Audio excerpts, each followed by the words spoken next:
मैं एन बालाजी आप लोग का उषा बाला ब्लॉग 2022 में स्वागत करता हूँ।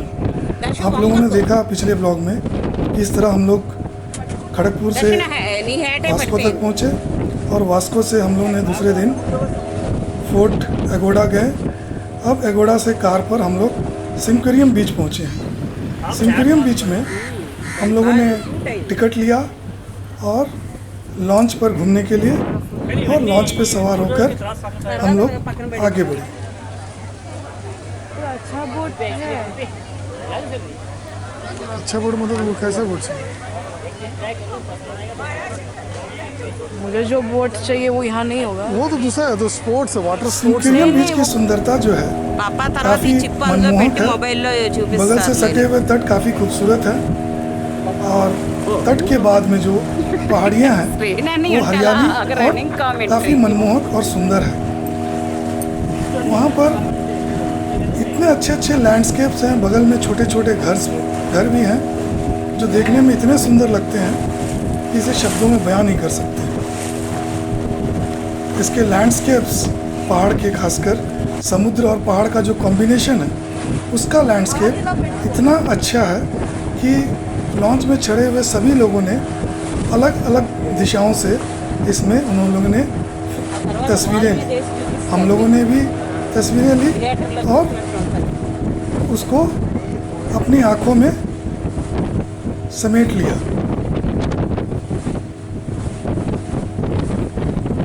थोड़े से आगे बढ़ने के बाद हम लोग ने देखा एक बहुत बड़ा सा बंगलो नजर आया। पूछने में पता चला कि इसे 80 करोड़ का बंगला कहा जाता है। इसका असली नाम तो किसी को पता नहीं। अगर आप लोगों में से किसी को इस बंगले का असली नाम पता हो तो कमेंट बॉक्स में ज़रूर बताएं। इस बंगले को हम लोगों ने काफ़ी देर तक निहारा और उसके बाद थोड़े सा आगे बढ़े। आगे बढ़ने पर हम लोगों ने एक पहाड़ों के ऊपर एक गिरजाघर को देखा जो काफ़ी सुंदर था और गोवा की वास्तुशैली को दर्शा रहा था। और थोड़ा से आगे बढ़ने के बाद हम लोग को एक पुरानी सी छोटी सी कोठरी टाइप की नज़र आई जो कि खंडहर में करीब तब्दील हो चुका था। पूछने पर पता चला इसमें अजय देवगन द्वारा अभिनय किया हुआ फिल्म कयामत किसी जो घर पर शूटिंग हुई थी। इस फिल्म की अधिकांश दृश्य इसी पर यहीं पर जो है फिल्माए गए थे। हालांकि ये बंगला या यूँ कहें खंडहर जो है काफ़ी आकर्षक नहीं था, लेकिन चूंकि यहाँ पर बहुत सारे इसके अलावा भी बहुत सारे फिल्मों का शूटिंग हो चुका है, इसलिए यह एक पॉइंट बन गया। आगे बढ़ने पर हम लोगों ने देखा कि लहरें काफ़ी बढ़ती जा रही थी, और लेकिन दृश्य भी उसी तरह से खूबसूरत होते जा रहे थे।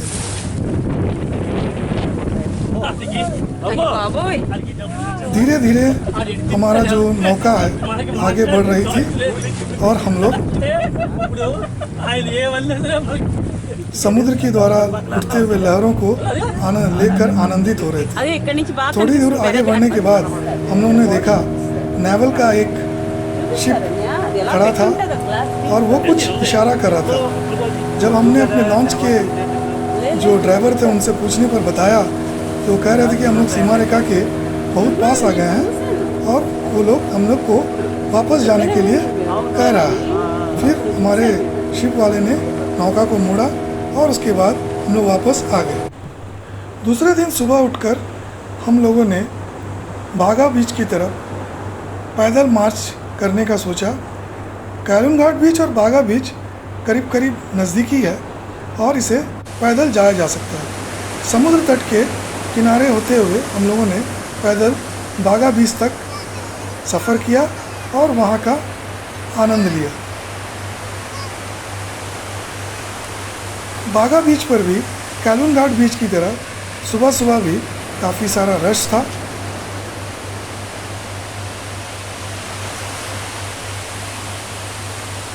काफ़ी सारे लोग भी थे जो कि वहाँ पर समुद्र की लहरों का आनंद ले रहे थे।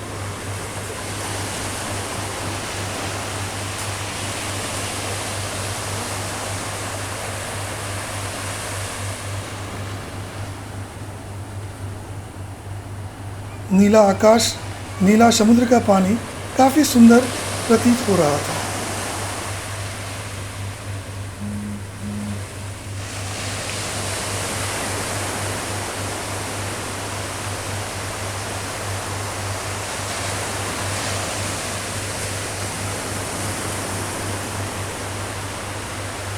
इसके बाद हम लोगों ने वहाँ से वापस आने का मन बनाया, क्योंकि समय काफ़ी हो चुका था और आज का दिन चूँकि और सारे बीचों को भी देखना था, इसलिए हम लोग वापस चल पड़े अपने होटल की तरफ।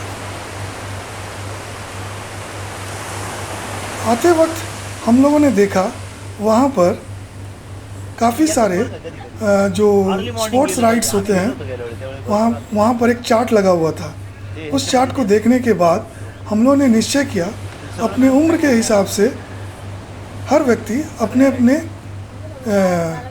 जो नौका राइड्स है उसका हम लोग आनंद लेंगे।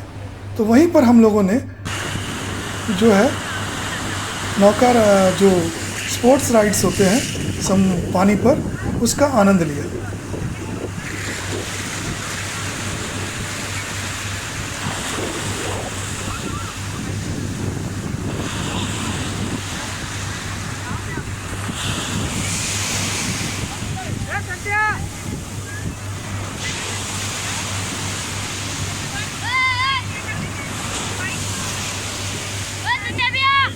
काफ़ी एडवेंचरस राइड्स ये सब थे। समुद्र के बीच में जाना फिर वापस आना। उसके बाद हम लोग वहाँ से आरंबोल बीच के लिए बढ़ गए। आरंबोल बीच काफ़ी सुंदर बीच है और यह मुख्य रूप से यहाँ विदेशी पर्यटक ज़्यादा होते हैं।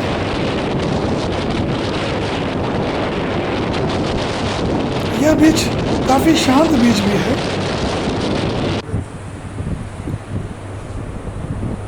मैं सोची कुत्ता का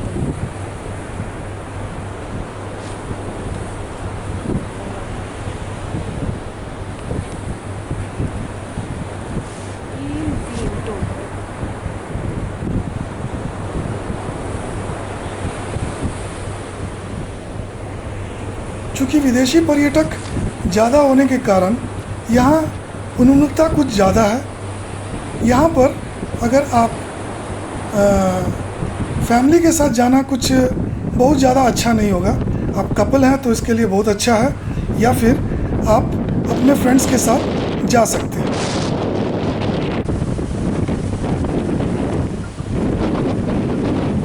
यहाँ का पानी काफ़ी साफ़ है, बीच भी काफ़ी साफ़ है, सुंदर है। उसके बाद हम लोग पणजी पहुँचे। पणजी पर मांडवी नदी पर काफ़ी सारे बोट्स होते हैं, लॉन्च होते हैं, जहाँ पर नाच गाने का प्रोग्राम होता है। इसके अलावा उसमें कैसीनो भी होती है। हर वर्ग के लिए यहाँ इस नदी पर जो बोट नाव वगैरह होते हैं या लॉन्च होते हैं, उस पर किस्म किस्म के प्रोग्राम्स होते रहते हैं। हम लोगों ने भी एक लॉन्च पर टिकट लिया और हम लोग सवार हो गए। वहाँ से मांडवी नदी पर बना ये अटल सेतु ब्रिज जो शाम के समय काफ़ी सुनहरा प्रतीत हो रहा था। इसे भी हमने अपनी आँखों के साथ साथ अपने कैमरे में भी समाया। नो किड्स अगर बच्चे बहुत छोटे हैं, otherwise if they are shy. इसके बाद नाच गाने का आरंभ हुआ, लेकिन मेरी नज़र अटल सेतु पर बदलते हुए रंग के साथ मेरी आंखें वहीं टिकी हुई। यार गोवा में बैठने के लिए नहीं आए हो, so please get up from your place and please enjoy. है ना सर? बहुत है, पीछे देखो। मांडवी नदी पर इस तरह के प्रोग्राम करने वाले छोटे बड़े बहुत सारे लॉन्च थे।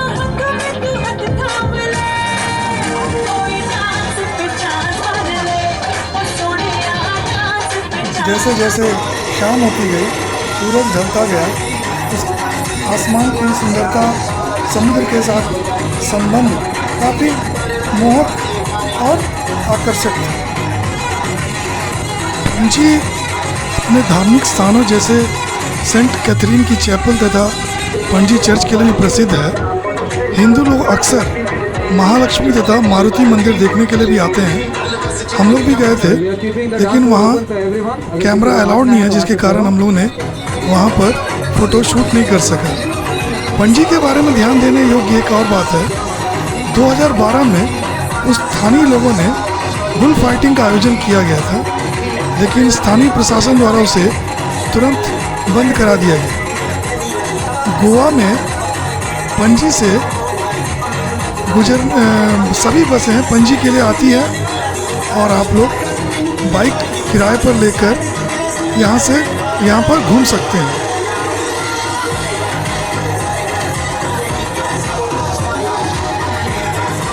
मैंने आप लोग को पिछले ब्लॉग में बताया था कि मैं आपको अटल सेतु ब्रिज का सामने से व्यू दिखाऊंगा जब लाइट ऑन हो जाएगी। ये रहा अटल सेतु ब्रिज जब सभी लाइटें ऑन हो चुकी हैं। देखिए किस तरह से रंग बदलती हुई ब्रिज आपको नज़र आएगी।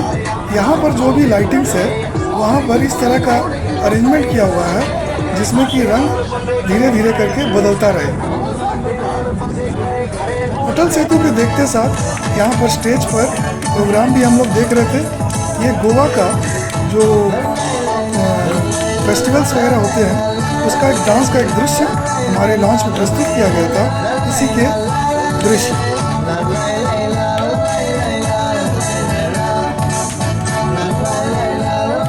इस तरह के हम लोगों को टोटल 3 प्रकार के डांस दिखाए गए। गोवा की पहचान यहाँ की खूबसूरत बीचों, आरतियों, रोमांचक करने वाली night life, water sports, Khan पान, रहन सहन, वेशभूषा आदि में है। गोवा में पुर्तगालियों के छोड़ने के बाद भी पुर्तगालियों की संस्कृति, परंपरा, सभ्यता की झलक आपको देखने मिल जाएगी। गोवा अपनी प्राकृतिक सुंदरता व हिंदी संस्कृति के लिए विश्व भर में प्रसिद्ध है। अगर त्योहारों की बात करें तो गोवा में कई प्रकार के त्यौहार मनाए जाते हैं, लेकिन गोवा में क्रिसमस और नया साल बड़े धूमधाम से मनाया जाता है। गोवा में कार्निवल एक उत्सव का मौसम होता है जो लेंट से ठीक पहले आता है। इसके प्रमुख कार्यक्रम सामान्यतः फरवरी के दौरान होते हैं। कार्निवल एक त्यौहार है जिसमें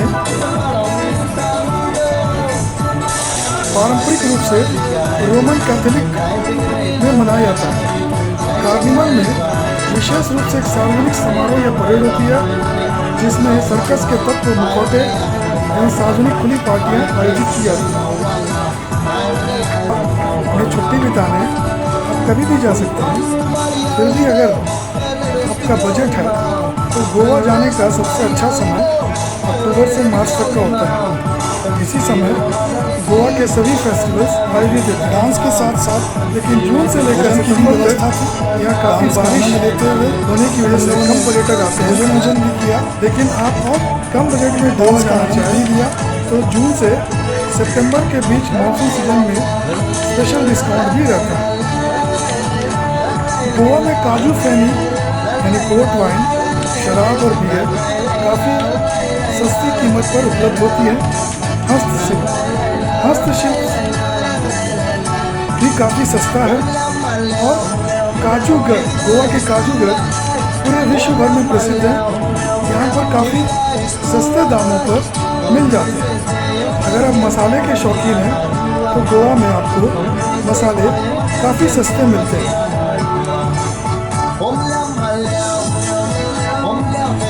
जब ये प्रोग्राम चलते रहता है उस वक्त लॉन्च जो है धीरे धीरे करके आगे मूव करते रहती है और यह करीब 1.5 या पौने 2 घंटे तक उस तरह चलते रहती है।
मैदान से कहीं ज़्यादा हमारी नज़र अटल सेतु ब्रिज पर ही टिकी रही। उसकी खूबसूरती के शब्दों में बयां करना काफ़ी मुश्किल था।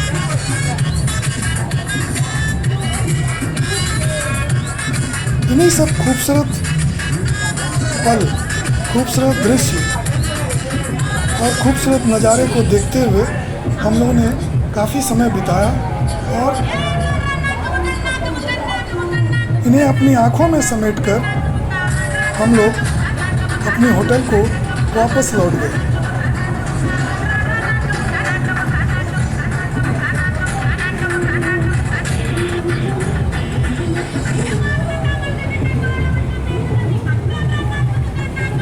और अपने आप से यह वादा कर कि हम लोग फिर एक बार ज़रूर गोवा आएंगे। हम उम्मीद करते हैं कि आप लोग को भी यह दृश्य काफ़ी पसंद आएगा।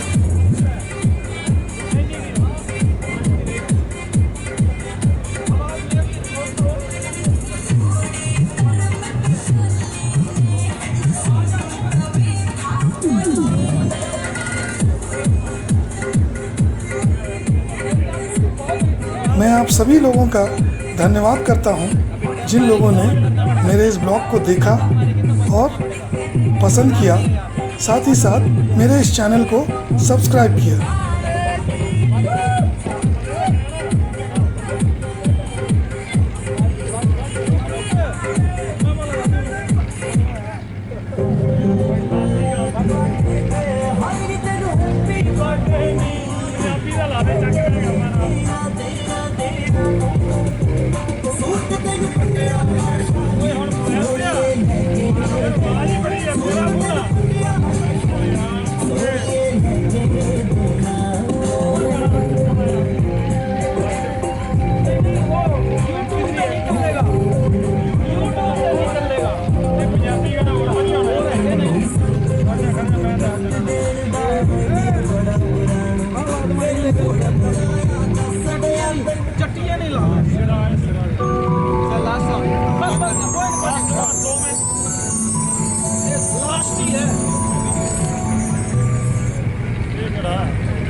तेरे नाल तेरे जोड़ के जट दे ड्रीम लैन लखा कुड़ियां मुंडा तेरे लैंदा है दिखा देख ले।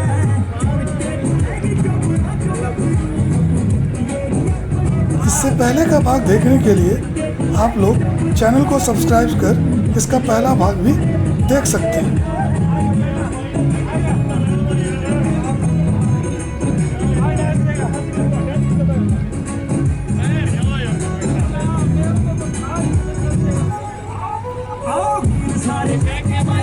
अंत में मैं एक बार फिर आप सबों को धन्यवाद देता हूँ। ये कर्नाटका के मंदिर है जो कि काफ़ी फेमस है। इसे आप अगले भाग में देखेंगे।